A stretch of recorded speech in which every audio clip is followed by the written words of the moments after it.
aujourd'hui afin de rendre hommage à la vie passionnée de l'un de nos concitoyens illustres, Léon d'Arsonval, pionnier de l'aérostation dans l'Aube, dans la première moitié du XXe siècle. Alors dans le cadre de ce 14 juillet, nous honorons cette personnalité hors du commun, en lui donnant le nom d'une rue à ce merveilleux fou volant sur une drôle de machine. Né en 1883, il avait 20 ans en 1903, lorsqu'il entre à la Société aéronautique de l'Aube, effectua son premier vol, d'où aujourd'hui cette commémoration. Le club aéronautique de l'Aube fut fondé le 21 septembre 1901 et Léon d'Arsonval fit partie des 20 premiers membres actifs lors de sa création. Dès cette époque, il fit de nombreuses ascensions avec les ballons du club, l'Aube, la file de l'Aube et le Titi. Alors les ballons de cette époque étaient gonflés au gaz de ville, ce qui n'était pas sans danger. Les départs avaient le plus souvent lieu à Troyes, près du cirque, en raison de la proximité de l'usine à gaz, pour ceux qui s'en souviennent.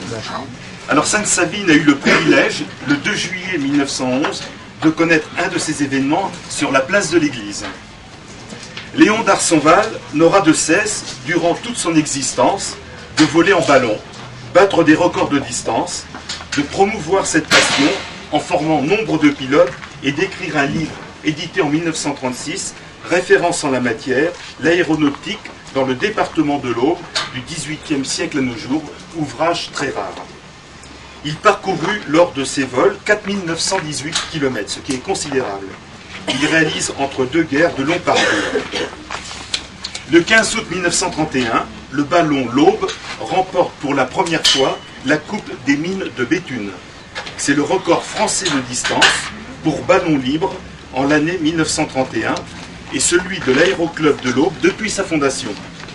Cet exploit le mena de la Manche à la Baltique, parcourant 640 km à vol d'oiseau en 17 heures, ce qui est un véritable exploit. En 1936, Léon d'Arsonval participe à la première Coupe internationale de sphérique. La personnalité de Léon d'Arsonval est attachante, car en plus de sa passion pour les aérostats, il avait une âme de poète. Ainsi, à différents moments de sa vie, il écrivit plusieurs poèmes sur les moulins à vent ou sur son ballon l'Aube ou les poèmes l'Arlette. Ses œuvres furent illustrées par son ami Charles Favet, qui participa aussi à plusieurs vols. Le 5 juin 1951, Léon d'Arsonval décède au grand regret de tous, après une vie tout entière vouée à la passion de l'air. Toujours présente dans l'esprit de nombreux Saviniens, et j'ai eu à l'occasion de l'exposition rencontrer effectivement des gens qui se souviennent très bien l'avoir côtoyé. Sa mémoire est honorée par les différentes manifestations de ce week-end du 14 juillet.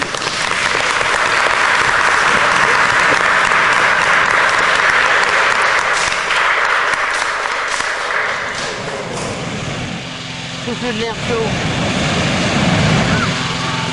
C'est du gaz, ça. Ils l'ont gonflé, ça a fait partir. Et il a éclaté. Il était vieux.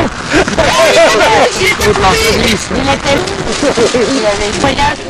Vers où qui va aller au Xel, l'orientation? Excellent. Oh, ben ça...